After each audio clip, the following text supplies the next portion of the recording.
अस्सलाम वालेकुम दोस्तों, क्या हाल चल है। ये हैं जी, इनका नाम है नुमान मुग़ल। वालेकुम अस्सलाम। बदर, ओमान में उबर कब लॉन्च होगी? भाईजान, ओमान में उबर आई थी कोरोना के दौरान। करीम भी थी इधर। कोरोना में बड़ी ये सारी चीज़ें देखने को मिली, लेकिन वो चंद दिनों के लिए ही। प्रॉपर जो है उबर करीम वगैरह ने ओमान में स्टार्ट नहीं लिया। और कह लें कि आते ही जो है ना, छा जाने वाला सीन वो उल्टा पड़ गया। आते ही आहो गायब।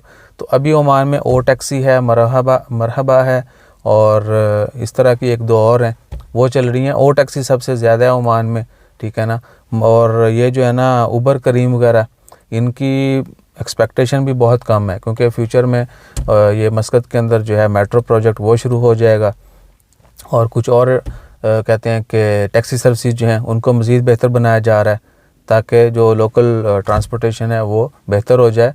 और जनरली ओमान में मेरे नहीं ख्याल से कि इनकी ज़रूरत पड़ेगी। मस्कत में भी इतना वो नहीं है, ठीक है ना। हर बंदे के पास गाड़ी है, और या पब्लिक टैक्सी अगर किसी को चाहिए भी होती तो मस्कत कितना बड़ा है सही, मैक्सिमम आपको कहीं स्पेशल जगह पे जाना हो तो ही चाहिए होती है, वरना मिनी मिनी मॉल्स जो हैं वो हर जगह पे हैं, मार्केट्स हैं, तो लोगों की ज़रूरियात ज़िंदगी जो है वो भी करीब करीब ही है।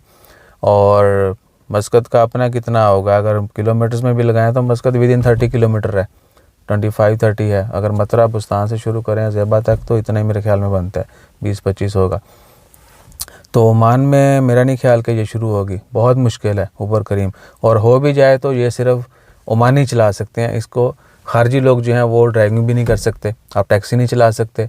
तलाबात में लोगों ने बड़ा पैसा कमाया, अब जो है वो सारी राइडिंग वाली जितनी भी हैं, सिर्फ स्कूटर छोड़ के जो है बाकी जितने भी हैं वो ओमानियों को दे रहे हैं जॉब, ठीक है। तो आपने ये भी जहन में रखना है कि क्या अगर आपका प्लान है कि उबर आपने एज आ पैसेंजर यूज़ करना है तो और बहुत सारी हैं। अगर आप चाहते हैं कि उबर करीम आए तो मैं यहाँ पे पार्ट टाइम या कैसे भी उबर गाड़ी जो है ना वो चला लूँ, तो वो सीन नहीं है भैया, क्योंकि ये जॉब जो है स्पेसिफिक ओमानियों के लिए है, ठीक है जी। और क्या है, और इवन के और बहुत सारी जॉब्स ड्राइविंग के हवाले से वो बैन की जा रही हैं, ट्रकों की कर दी हैं। 8 टन से ऊपर जो है वो अलाउ है, नीचे जो है वो छोटी गाड़ियाँ वो भी नहीं चला सकते।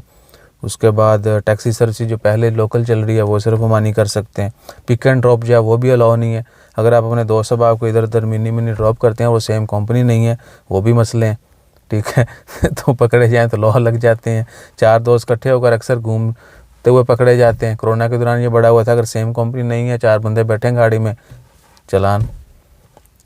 तो ओमान में ये बड़ी जो है ना वो आहू है, जो कि नहीं होना चाहिए चलें एज आ कमर्शियल तो वो अलाउ जो है वो तो समझ में आती है, लेकिन अगर कोई दोस्त जा रहे हैं आपस में या सेम कंपनी के लोग नहीं भी हैं, तो उनको भी जो है ना एज आ कभी कभी वो सिर्फ घूमने के लिए फिर रहे होते हैं तो भी लॉ लग जाते हैं। हाँ, पिक एंड ड्रॉप जो है बेशक वो कानूनी तौर पर अलाउ नहीं है, उसके ऊपर एक्शन जो है वो होना चाहिए, लेकिन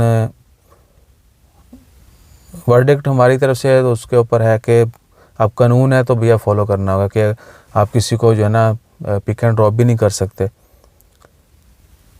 या कंटिन्यूसली नहीं करना चाहिए लोग जो बिज़नेस कर रहे हैं, यानी उससे लोकल्स का बिज़नेस जो है वो ख़राब होता है। और क्या है, बाकी ओवरऑल जो है ना अगर उबर करीम या इस तरह की और सर्विसेज आती हैं तो वो सस्ती होनी चाहिए, क्योंकि करंटली जो है वो बहुत महंगी हैं। बेशक आपने एयरपोर्ट जाना हो या आपने कहीं पर भी मिनी मिनी जाना हो, जो स्पेसिफिक टैक्सी सर्विसेज हैं वो बहुत महंगी हैं। जो बाकी टैक्सी वाले जनरल टैक्सी है वो सस्ती पड़ती है आपको सही है। सो और क्या है, आप बता दीजिएगा कि आपका पॉइंट ऑफ व्यू क्या था, आपने काम के लिए पूछा है या एज अ पैसेंजर पूछा है। जज़ाकल्लाह।